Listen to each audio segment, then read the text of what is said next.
नमस्कार साथियों, सबके लिए नमस्कार। आज मैं आप लोगों से एक चर्चा करने जा रहा हूँ, जिसमें हम देखते हैं कि हम प्रोजेक्ट वर्क किस तरीके से करें और वह प्रोजेक्ट कैसे संपन्न होगा और किस प्रकार से हम गवर्नमेंट से सेमिनार, प्रोजेक्ट, सम्मेलन अथवा उसके प्रपोजल हम ले सकते हैं। इस विषय में हम आपसे बात करने जा रहे हैं। मैं डॉक्टर आशीष कुमार जी, शिक्षाचार्य, अध्यक्ष संस्कृत विभाग, एकलव्य विश्वविद्यालय, कला एवं मानविकी शिक्षाएं। जितनी भी संस्थाएं हैं और संस्थान हैं, उन सभी संस्थानों में कार्यरत समस्त अध्यापक, प्राध्यापक, सहायक प्राध्यापक अथवा सह आचार्य, उन सभी के लिए एक टास्क रहता है कि हम किस प्रकार से सेमिनार का प्रपोजल गवर्नमेंट को दें, प्रशासन को दें अथवा अपने विश्वविद्यालय में सबमिट करें, जिससे कि हमें या हम यूजीसी से सबमिट करें उसको। तो ये प्रश्न हमेशा हर फैकल्टी के मन में रहता है। तो आज मैं आपको सामान्य जानकारी देकर के आया हूँ कि आप कहाँ कहाँ ये प्रोजेक्ट आप दे सकते हैं और कहाँ कहाँ से आप प्रपोजल दे सकते हैं। तो आइए हम जानते हैं कि हम कौन कौन सी संस्थाएं ऐसी हैं जिनसे हम अनुदान ले सकते हैं। मैं आपके लिए अलग अलग अनुसंधानिक संस्थाओं के बारे में बताऊंगा, जैसे कि कला एवं मानविकी संकाय के अंतर्गत आर्ट्स एंड ह्यूमैनिटीज के लिए ICHR, भारतीय इतिहास अनुसंधान परिषद की वेबसाइट पर जाकर के आप वहाँ फॉर्म देख सकते हैं। वो सब्जेक्ट और टॉपिक आपके लिए रिलीज करते हैं। उन टॉपिक पर आप अपने अपने संस्थाओं के द्वारा प्रोजेक्ट बना सकते हैं, रिसर्च प्रोजेक्ट बना सकते हैं। दूसरा ICSSR, जिसको हम बोलते हैं Indian council of social science research, इसका फुल फॉर्म है, और जिसको हम हिंदी में कहते हैं भारतीय सामाजिक विज्ञान अनुसंधान परिषद। यहाँ से हम प्रोजेक्ट ले सकते हैं, अनुदान ले सकते हैं सेमिनार्स के लिए, प्रपोजल के लिए, अथवा अन्य और जो भी प्रपोजल बना करके देते हैं अपने साइट पर वो अपडेट करें। इसको हमें देखना होता है समय समय पर। तीसरा जो हम अनुदान ले सकते हैं वो है ICPR, भारतीय दार्शनिक अनुसंधान परिषद, Indian council of philosophy research. दर्शन शास्त्र के विद्यार्थी, फिलोसफी के जो विद्यार्थी हैं अथवा प्राध्यापक हैं, वो इस साइट पर विजिट करें। जो रिसर्च फेलोशिप लेना चाहते हैं अथवा रिसर्च वर्क करना चाहते हैं, प्रोजेक्ट सबमिट करना चाहते हैं, परियोजना कार्य करना चाहते हैं, उनके लिए ये ICPR, Indian council of philosophy research, भारतीय दार्शनिक अनुसंधान परिषद, ये अनुदान प्रदान करने वाली संस्था है। विज्ञान संकाय वाले जो हैं, विज्ञान संकाय वाले कहाँ अप्लाई करें, कहाँ देखें, तो विज्ञान अनुसंधान परिषद, इंजीनियरिंग वाले प्रौद्योगिकी अनुसंधान परिषद, और एग्रीकल्चर वाले विषय वाले कृषि अनुसंधान परिषद पर आप प्रपोजल चेक कर सकते हैं। अब हम मुख्य बात ये करें कि शीर्षक हम किस प्रकार का दें, क्या शीर्षक रखें, क्या टॉपिक रखें। सेमिनार का, संगोष्ठी का, सम्मेलन का अथवा कार्यशाला का, परिसंवाद का, रिसर्च प्रोजेक्ट का शीर्षक चयन करते समय हमें सर्वप्रथम संबंधित विषय की वेबसाइट पर जाकर देखना होता है कि किसी भी कि अभी अनुसंधान प्रदाता संस्थाओं के द्वारा किस विषय पर अनुदान दिया जा रहा है, उनके अनुसार ही शीर्षक तय करना होता है। अथवा आप सर्च करें कि इस विषय में अभी तक कोई कार्य नहीं हुआ है, तो उस विषय पर भी हम प्रस्तावित कर सकते हैं। इस शीर्षक के विषय में आपकी शंका जिज्ञासा समाप्त होती है। अगला बिंदु है प्रस्तावना। हमारे अब शीर्षक का चयन हो जाता है तो हमें प्रस्तावना लिखनी होती है। हम क्या प्रस्तावना लिखें, किस प्रकार से प्रस्तावना लिखें, तो इस विषय पर हम देखते हैं कि जो सेमिनार, संगोष्ठी, सम्मेलन, कार्यशाला, परिसंवाद, रिसर्च प्रोजेक्ट का जो टॉपिक विषय हो, उस विषय से संबंधित प्रारंभिक बिंदुओं का एवं संपूर्ण विषय का सामान्य परिचय प्रस्तावना में विवरण दिया जाता है। उसका जो उससे रिलेटेड जो सामान्य विषय सामग्री है, उस विषय सामग्री को हमें देना होता है। तो ये प्रस्तावना का विषय है। हमें 20 बिंदुओं पर एक पर पूरा ध्यान देना होगा। उन बिंदुओं को मैं क्रम से बता रहा हूँ। ये प्रथम बिंदु है प्रस्तावना। द्वितीय बिंदु आता है उद्देश्य। जो भी हम प्रोजेक्ट कर रहे हैं, सेमिनार, संगोष्ठी अथवा सम्मेलन, कार्यशाला हम कराना चाह रहे हैं, तो बिना उद्देश्य के तो होता नहीं। जिनके उद्देश्य आपको उसमें देना होंगे कि आप किस उद्देश्य से अपनी संस्था के द्वारा ये सेमिनार लेना चाह रहे हैं और इस विषय पर ही क्यों लेना चाह रहे हैं, तो हमें देना होगा। क्योंकि नवीन तथ्यों की खोज करना एक उद्देश्य होता है। नवीन ज्ञान का विकास एवं उसका वर्गीकरण करना हमारा उद्देश्य होगा। उसमें वर्गीकरण किया जाएगा। यथार्थ स्थिति के ज्ञान से समस्याओं का समाधान करना एक उद्देश्य होगा। किसी सिद्धांत के अनुक्रमों, पारस्परिक संबंधों तथा किसी घटना के साथ सह संबंधों की जानकारी प्राप्त करना, ये उद्देश्य है। आपको इन उद्देश्यों, इन बिंदुओं से संबंधित आपको उद्देश्य बनाना है और आप अपने रिसर्च प्रोजेक्ट के टॉपिक के अनुसार आप उद्देश्य दे सकते हैं। इससे और भी अधिक कई उद्देश्य हो सकते हैं। ये मैं केवल आपके लिए एक फ्रेमिंग करने के लिए बता रहा हूँ। अगली बात आती है अन्य उद्देश्य। जो अन्य उद्देश्य है, अन्य उद्देश्यों पर हम चर्चा करें। एक तो सैद्धांतिक उद्देश्य होते हैं, सत्यात्मक उद्देश्य होते हैं, तथ्यात्मक उद्देश्य होते हैं, व्यवहारिक उद्देश्य। तो सैद्धांतिक उद्देश्यों में हमें वास्तविकता, सूक्ष्मावलोकन। सत्यात्मक उद्देश्य के अंतर्गत दार्शनिक आधार पर उसका परिणाम क्या हो। तथ्यात्मक उद्देश्य के अंतर्गत हम देखें कि वर्णनात्मक आधार पर तथ्य विश्लेषण हमें करना है।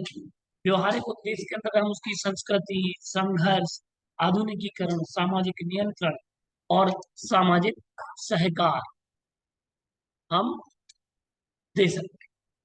तो इस प्रकार से ये अन्य उद्देश्यों की कोटि में आ गया।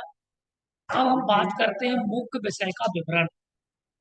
जिस विषय पर सेमिनार, संगोष्ठी, सम्मेलन, कार्यशाला, परिसंवाद, रिसर्च प्रोजेक्ट, विभाग या संस्था या अनुसंधाता के द्वारा प्रस्तावित किया जा रहा है संबंधित संस्था को, वह मुख्य विषय के प्रमुख तत्वों, आवश्यकता एवं महत्व का स्पष्टीकरण प्रमुख बिंदुओं के माध्यम से वह करे। उसमें आप जिस टॉपिक पर कार्य कर रहे हैं, उस टॉपिक के मुख्य विषय पर, उसके प्रमुख तत्वों पर, उसके महत्व पर आप स्पष्टीकरण दें और कुछ बिंदु टाइटल, सब टाइटल बना करके आप रखें जो आप अपने प्रोजेक्ट में अथवा संगोष्ठी के लिए, सेमिनार के जो आप आवेदन कर रहे हैं, प्रस्ताव दे रहे हैं, उस प्रस्ताव पर आपके वो बिंदु आना चाहिए।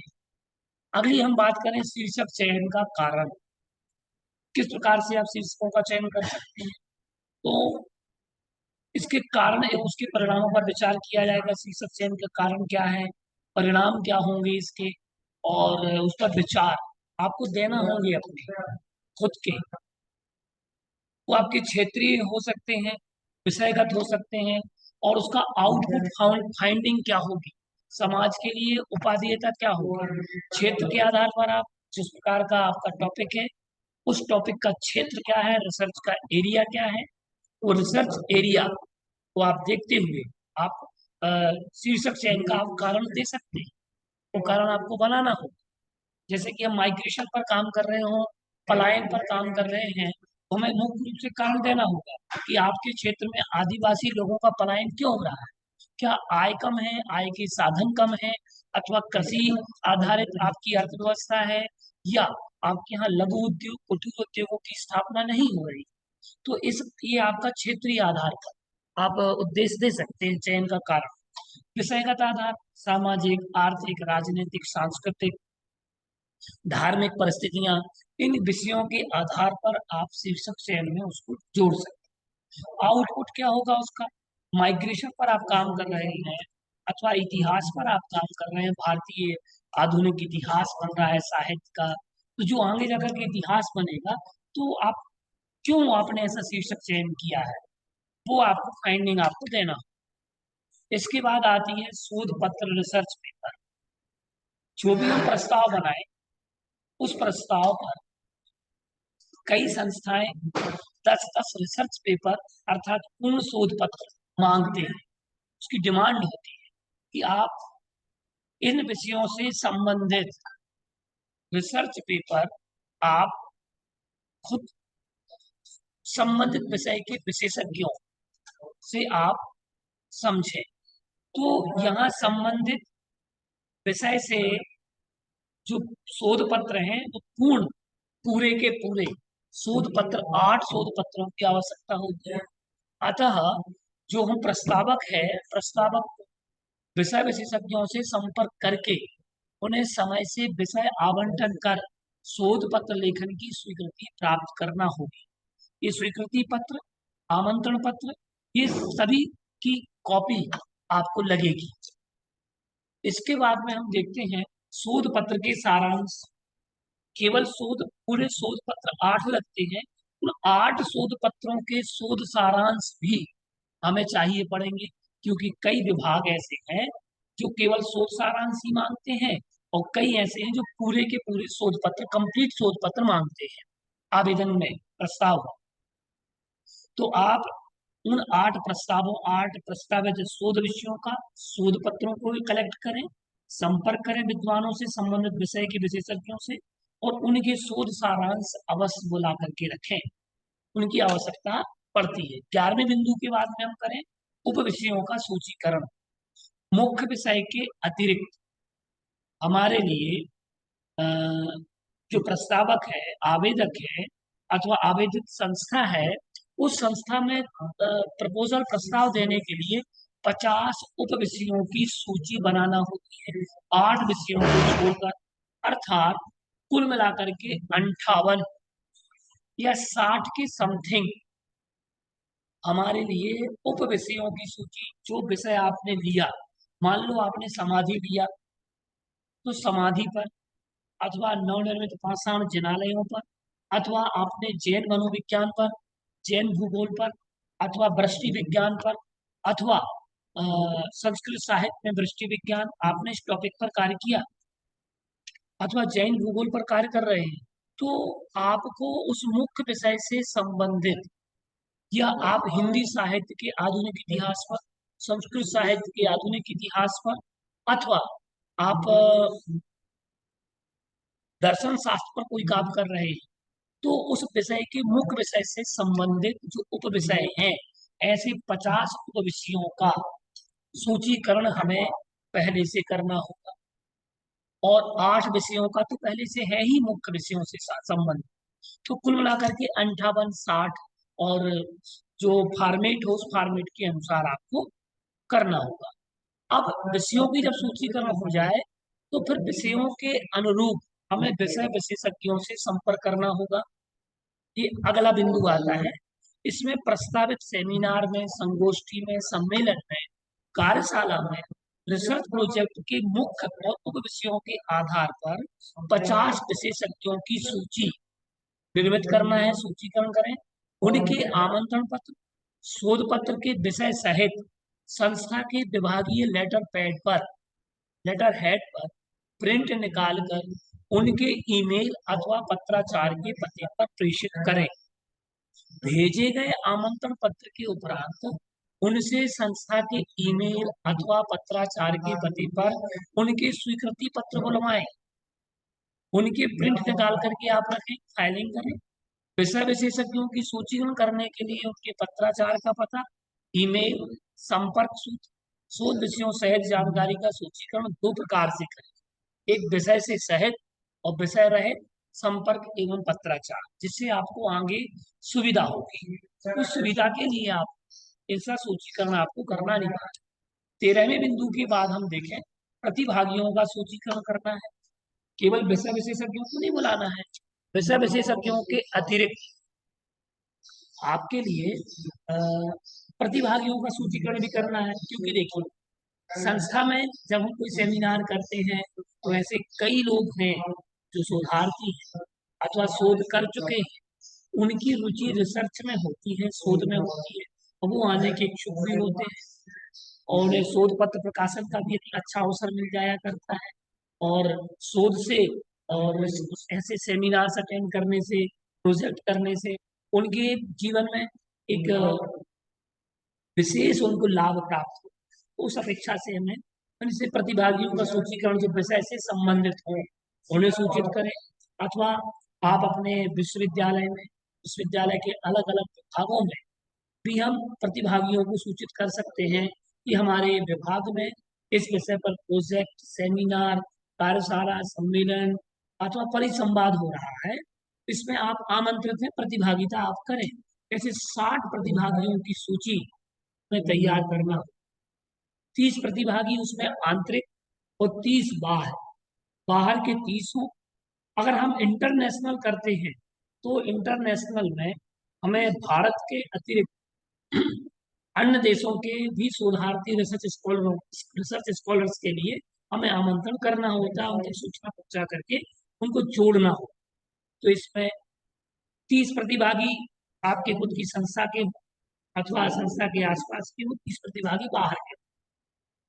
इसमें मुख्य विषय ये है कि संपर्क सूत्र, पत्राचार, ईमेल, मोबाइल नंबर सहित संपूर्ण जानकारी सहित आपको उसकी एक लिस्टिंग करना होगी, सूचीकरण करना होगा। अब बात आती है कि आयोजन समिति का निर्माण कैसे किया जाए, इस आयोजन समिति में कौन कौन होंगे, किस प्रकार के उनके दायित्व होंगे, इस विषय पर भी हमें चर्चा करनी अनिवार्य है, क्योंकि ये प्रपोजल में दिया जाता है। तो प्रस्तावित सेमिनार, संगोष्ठी है, कार्यशाला जो भी आप कर रहे हैं और जो संस्था ने आपसे मांगा है, उसके लिए हमें क्या करना होता है, एक उस पूरी व्यवस्था को संचालित करने के लिए हमें एक आयोजन समिति का निर्माण करना होता है, और उसका सूचीकरण भी हमें देना होता है समिति बना करके प्रपोजल में। उसमें मुख्य रूप से संयोजक की जरूरत होती है, सह संयोजक और संयोजक समिति। अब इसमें देखिए संयोजक तो केवल एक होगा, सह संयोजक 2 और 3 भी हो सकते हैं, यथानुकूल अनुरूप आप दे सकते। आयोजन समिति में हम अपने जो भी आपका विश्वविद्यालय है, विभाग है, तो उस आधार पर आप संयोजक समिति, आयोजन समिति का निर्माण कर सकते हैं। अथवा आप समूचे विश्वविद्यालय के अलग अलग विभाग के विभागाध्यक्षों अथवा अधिष्ठाताओं से आप संपर्क कर सकते हैं और उनको अपनी आयोजन समिति में आप जोड़ सकते हैं। तो आपके व्यक्तिगत व्यवहार पर और विभागीय गतिविधि अथवा आपकी मैनेजमेंट जो टीम है, मैनेजमेंट टीम के अनुरूप मीटिंग करके आयोजन समिति का निर्माण कर सकते। अब कार्यक्रम की परियोजना कैसी होगी, तो इसमें सत्रों का निर्माण, कि आप उसमें टेक्निकल जो आपके सत्र चलेंगे, कितने सत्र चलेंगे, 1 दिवसीय कि 2 दिवसीय कि 3 दिवसीय, ये आपको डिसाइड करना होगा प्रोजेक्ट के अनुरूप। उसकी कार्यक्रम की रूपरेखा, उद्घाटन सत्र, तकनीकी सत्र, समापन सत्र सहित बनाना एवं प्रस्तुत करना अनिवार्य। तो इसमें क्या करते हैं, उद्घाटन सत्र में कौन मुख्य अतिथि, कौन विशिष्ट अतिथि, सारस्वत अतिथि कौन होगा, ये सारी चीजें आपको उसमें डिफाइन करना। उद्घाटन सत्र के बाद आपकी शोध पत्र वाचन जो है, उसके मुख्य वक्ता कौन होंगे, अध्यक्ष कौन होंगे, उसके साथ साथ में आधार वक्ता कौन होंगे, तो ये सारी चीजें आपको उसमें देना होगी। और उद्घाटन हो गया, किसी अच्छी रैंक के अधिकारी को बुलाइएगा, कुलपति है अथवा रजिस्ट्रार है अथवा कोई विषय का विशेषज्ञ है, उनको आप बुला सकते हैं।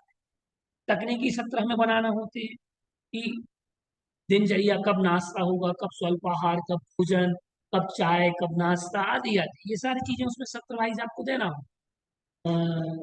और इसके बाद उन तकनीकी सत्र में ये भी बताना होता है, ये तय करना होता है कि आज के इस सत्र में किन किन शोधार्थियों के अथवा विषय विशेषज्ञों के शोध पत्रों का वाचन यहाँ पर संपन्न हो गया, उनके वक्तव्य होंगे, ये भी टाइमिंग आपको देना होगी। समापन सत्र पर भी हमें सर्टिफिकेट का वितरण करना है, सर्टिफिकेट निर्माण है, इनके द्वारा करना है। उसकी अध्यक्षता कौन करेगा, उसके अतिथि कौन, विशिष्ट अतिथि कौन, सारस्वत अतिथि कौन, मुख्य वक्ता कौन, ये सारी चीजें आपको प्रपोजल में बना करके देना होती है। इसलिए अब इसके बाद मुख्य बात आती है बजट की। बजट के लिए हमें किस प्रकार से बजट का निर्माण करें। सबसे मुख्य समस्या होती है विभाग अध्यक्षों को कि हम किस प्रकार से बजट बनाएं और संगोष्ठी के लिए कितना बजट हम मांगे, और या अप्लाई जो हम करें तो कितना बजट मांगे। तो इसके लिए आपको ज़्यादा मेहनत करने की जरूरत नहीं है। आप जिस संस्था से भी, चाहे आप दर्शन परिषद से ले रहे हो, इतिहास परिषद से ले रहे हो, अनुसंधान परिषद से ले रहे हो, अथवा आप सामाजिक विज्ञान परिषद से ले रहे हो, अथवा विज्ञान अनुसंधान परिषद से आप ग्रांट ले रहे हो, तो उनकी वेबसाइट पर आपको बजट के कुछ बिंदु दिए रहते हैं। उन बिंदुओं के आधार पर आप बजट बनाइएगा। जैसे कि ICHR या ICPR या अन्य वेबसाइट पर उनके बजट संबंधी बिंदु दिए रहते हैं। उन बिंदुओं के मैं आपको नाम बता रहा हूँ।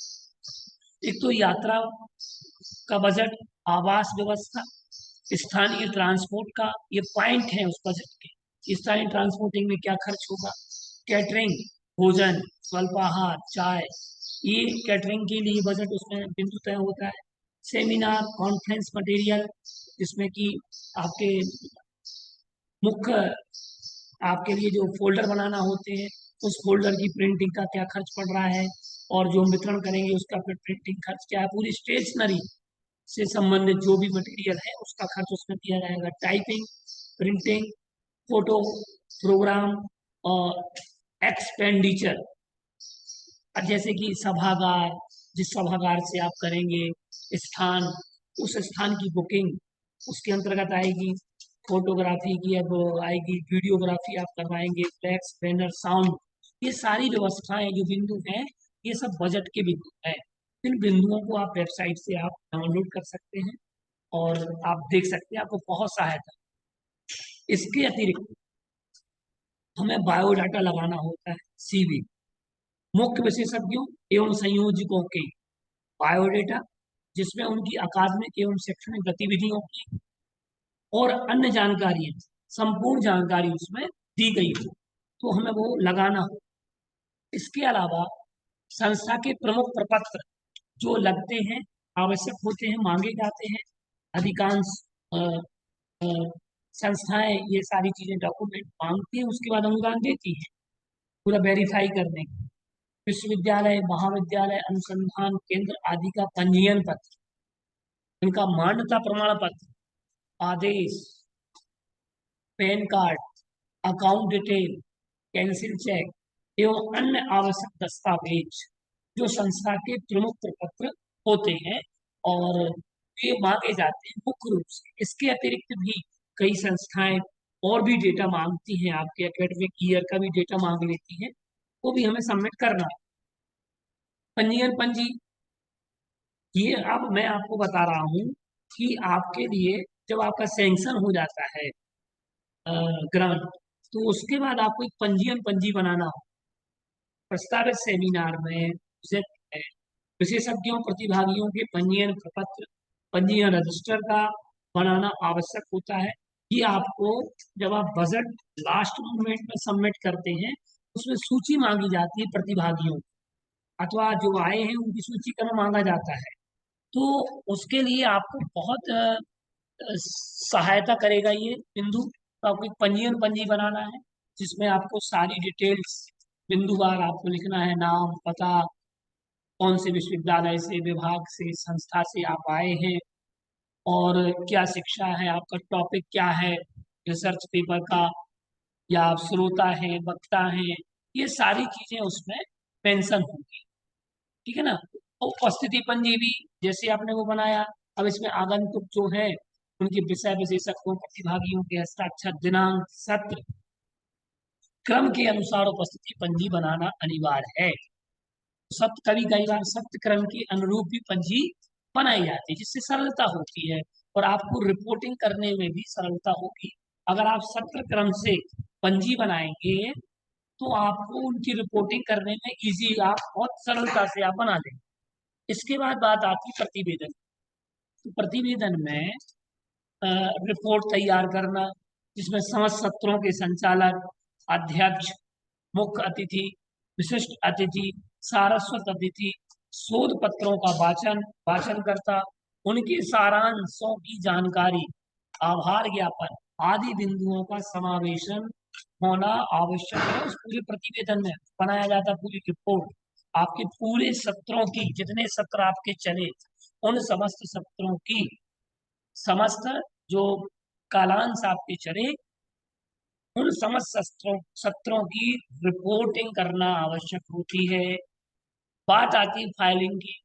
3 प्रतियों में, जो मैंने आपको फाइलिंग बताई ऊपर की, 3 3 प्रतियों में सबमिट करना पड़ेगी। बजट की है अथवा और जो फाइलिंग है, आपके शोध पत्र हैं और प्रतिभागियों की सूची है, विशेषज्ञों की सूची है, इन सब की और रिपोर्ट, ये 3 3 फाइलिंग में देना। बजट की कॉपी है और फिर आपको अपना जो बजट आपने खर्च किया है, आपने कितना अपनी संस्था के द्वारा लगाया है और अनुदान प्रदान करने वाली संस्था ने क्या बजट दिया था, उसका रिकॉर्ड आपको 3 3 प्रतियों में देना होगा।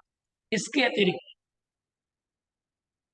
3 प्रतियां हार्ड कॉपी में शोध पत्र की बनेंगी, शोध सारांशों की बनेगी, वो भी हमें सबमिट करना होती है, जिसमें पूरा का पूरा एक प्रोफार्मा दिया होता है।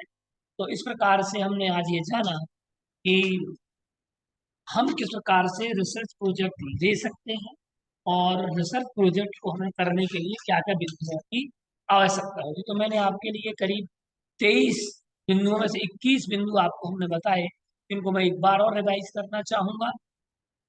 सबसे पहले अनुदान प्रदान करने वाली संस्थाएं, इसमें ICHR, ICSSR, ICPR और विज्ञान संकाय की जो संस्थाएं हैं, विज्ञान अनुसंधान परिषद, प्रौद्योगिकी अनुसंधान परिषद और कृषि अनुसंधान परिषद। शीर्षक का चयन आपको करना होगा, प्रस्तावना आपको प्रदान करना है, लिखना है उसमें, उद्देश्य आपको तय करना होंगे, अन्य उद्देश्य सैद्धांतिक, सत्यात्मक, तथ्यात्मक, व्यवहारिक उद्देश्य है, मुख्य विषय का विवरण आपको देना होगा, उसके प्रमुख तत्व में आवश्यकता है, महत्व, उसका स्पष्टीकरण, शीर्षक चयन के कारण आपके क्षेत्र के आधार पर, विषय के आधार पर, अथवा आउटपुट क्या है, समाज के लिए क्या उपादेयता होगी, शोध के लिए क्या उपादेयता।